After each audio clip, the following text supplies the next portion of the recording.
কানে ধরিতে উপকার আন্দা বাইর থেকে বাইর করে দিতে আমাকে আপনাকে না। ও জামাই কি হইতে ইমিয়া তেতা তো তুলে এরকম তেতান কেমনে কি হইতে কোন তুই ছোট ভাই করতে চাউল লই আয়। ও ছোট তেতা তো তুলে করতাম তাই লই ইনকাম হ হ আইতে ঠিক আছে লই আইতে হ্যাঁ তাড়াতাড়ি আয়। আচ্ছা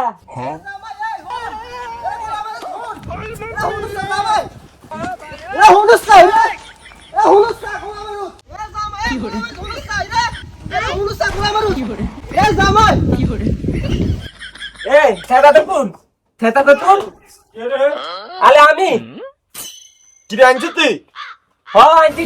জামাই কোনো কাম করলো কিলে কি হইছে? গোলামেরু তার ঘর চালে উঠি আর চাল কান খুলিলে চলি আইছে ইগারে বলাতে বলাতে গোলামের কথাই শুনে না। কিরে গোলাম রুত এটা তুই কিনলি? কে তেতা তো তুল আপনি তো কইতেন তাই লই আনতে এখন আবার কোন এই তো তুই কিনলি আরে ভাই কইস না গোলামের হুতরে কইছি তোর ঘরেতে কোগা চাইল লই আইতে আর রান্দা চাইল নাই গোলামের হুতে বুঝি তোর ঘরে চাল খুলিলে চলি আইছে। আমার কোন দোতাতে আপনার বাড়িতে দেখাইতে আমি ওই দায়িত্ব করছি আমি কি আমার নিজের থেকে কিছু করেছি তুই গোলামের বাড়ার লোক তাই তোর যাতে বেটা না দে এটা তো তুই গোলামটা কে করে জায়গা দেয়। ওই কারণে মারি তো উপকার করছে না উপকারের নাম তোমার কানে ধরিতে উপকার আন্দা বাইর থেকে বাইর করে দিতে আমাকে আপনাকে না